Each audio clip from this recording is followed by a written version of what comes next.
আসসালামু আলাইকুম, আমন্ত্রণ জানাচ্ছি খাদিজা'স কিচেন ওয়ার্ল্ডে। আজকে তৈরি করে দেখাবো আস্ত মুরগির রোস্ট বা মোরগ মোসাল্লাম। তাহলে চলুন রেসিপিটি দেখে নেই। মোরগ মোসাল্লামটা তৈরি করার জন্য আমি এখানে 2 কেজি ওজনের একটা মুরগি নিয়েছি। মুরগিটাকে ভালো করে ধুয়ে পানি ঝরিয়ে তারপরে কিন্তু এভাবে করে একটু বুকের মাংস থেকে চিড়ে নিয়েছি। আর এমনভাবে এটাকে চিড়ে নিতে হবে যেন হাড্ডি পর্যন্ত যায়। মুরগিটাকে ম্যারিনেট করে নেওয়ার জন্য একটা মশলা তৈরি করে নিতে হবে। সেজন্য আমি এখানে 3 টেবিল চামচ মিষ্টি দই নিয়ে নিয়েছি। আমার ঘরে টক দইটা ছিল না, সেজন্য আমি এখানে মিষ্টি দইটা ব্যবহার করেছি। আপনারা চাইলে টক দইটা ব্যবহার করতে পারেন। 1 টেবিল চামচ কাঁচামরিচ বাটা, 1/2 টেবিল চামচ চীনাবাদাম বাটা, 1/2 টেবিল চামচ আদা বাটা, 1 টেবিল চামচ রসুন বাটা দিয়ে দিচ্ছি। 1/2 টেবিল চামচ দিয়ে দিচ্ছি এখানে জিরা বাটা। 2-4 চামচ সাদা গোলমরিচের গুঁড়া অ্যাড করে দিয়েছি। কিশমিশ বাটা দিয়ে দিয়েছি এখানে 1 টেবিল চামচ, আর কাঠবাদাম বাটা দিয়ে দিয়েছি 1 টেবিল চামচ, আর কাজু বাদাম বাটা দিয়ে দিয়েছি এখানে 2 টেবিল চামচ। আপনারা যদি এই রান্নাটার ক্ষেত্রে চিনি ব্যবহার করতে চান তাহলে টক দইয়ের ক্ষেত্রে আপনি এখানে 1 টেবিল চামচ চিনি অ্যাড করে দিতে পারেন। আর আমি এখানে 1 চা চামচ ধনে গুঁড়া, 1 চা চামচ মরিচের গুঁড়া অ্যাড করে দিচ্ছি। লেবুর রস দিয়ে দিচ্ছে এখানে 3 টেবিল চামচ। যেহেতু আমি এখানে মিষ্টি দইটা ব্যবহার করেছি, সুতরাং এখানে কিন্তু লেবুর রসটা অবশ্যই দিতে হবে যেন একটা ব্যালেন্স আসে। লবণ দিয়ে দিয়েছি পরিমাণ মতো, আর এখানে আমি 2 টেবিল চামচ দিয়ে দিয়েছি রান্নার তেল, আর টমেটো সস দিয়ে দিয়েছি এখানে 2 টেবিল চামচ। মশলাটাকে বেশ ভালো করে মাখিয়ে নিতে হবে। যখন এটা মাখানো হয়ে যাবে তখন এটার মধ্যে মুরগিটা দিয়ে ভালো করে মুরগির মধ্যে যেন মশলাটা বেশ ভালোভাবে ঢুকে যায়, ঠিক সেভাবে করে মুরগিটাকে এই মশলাটার মধ্যে মাখিয়ে নিতে হবে।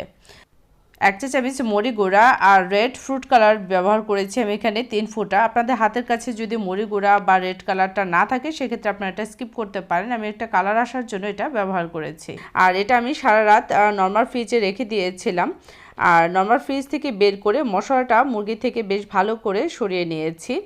আর এটাকে এখন কিভাবে প্রসেসিং করছি সেটা আপনাদের সাথে শেয়ার করব। মুরগির যে পেটের অংশটা আছে সেটার মধ্যে আমি ডিম এবং ব্রোকলি কিছু দিয়ে দেবো। আপনারা চাইলে কিন্তু মুরগির কিমা বা গরু মাংসের কিমাটা রান্না করে তারপরে দিয়ে দিতে পারেন। আর মশলার মধ্যে আমি ব্রোকলিটা আর ডিমটাকে একটু মাখিয়ে নিয়েছি, আর এখন আমি এটাকে ভালো করে সেট করে দিচ্ছি।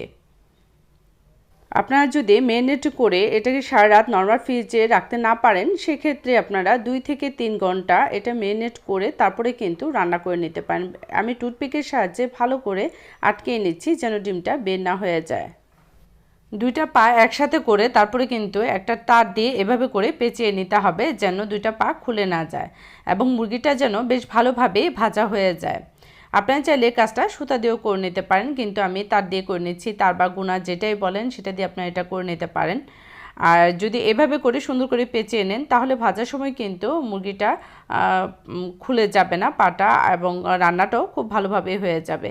আজকের রেসিপিটা যদি আপনাদের কাছে ভালো লাগে তাহলে লাইক শেয়ার করতে ভুলবেন না, আর অবশ্যই আমাকে কমেন্ট করে জানাবেন আজকের রেসিপিটা কেমন হয়েছে। আমি এখানে পরিমাণ মতো তেল দিয়ে দিয়েছি, তারপর আমি মুরগিটাকে উল্টিয়ে পাল্টিয়ে ভেজে নিচ্ছি। আর এটাকে খুব কড়া করে ভেজে নেওয়া যাবে না, হালকা কালার করে ভেজে নিতে হবে, তাহলে পুরার মতো দেখা যাবে, সেরকম করে ভাজা যাবে না।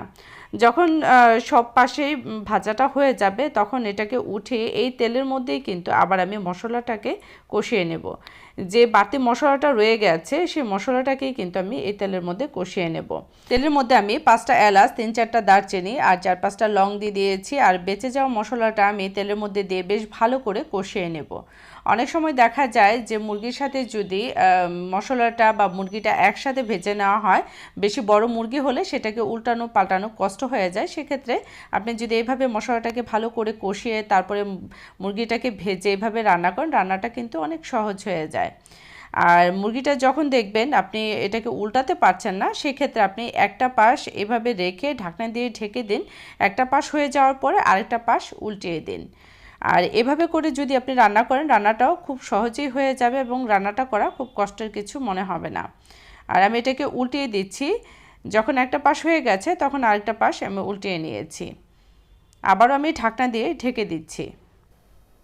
মুরগিটা যখন কষানো হয়ে যাবে তখন কিন্তু পরিমাণ মতো পানি দিয়ে একটু নাড়াচাড়া করে তারপর কিন্তু ঢাকনা দিয়ে ঢেকে দিতে হবে। আর এটা মিডিয়াম টু লো ফ্লেম করেই রান্না করে নিতে হবে। আর খেয়াল রাখতে হবে যেন নিচ দিয়ে পড়ে না যায়।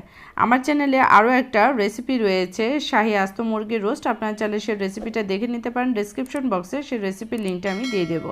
রেসিপিটি ভালো লাগলে সাবস্ক্রাইব করে আমার পাশেই থাকবেন আর এরকম নিত্য নতুন রেসিপি পেতে নোটিফিকেশন বেলটি অন করে দেবেন। আল্লাহ হাফেজ।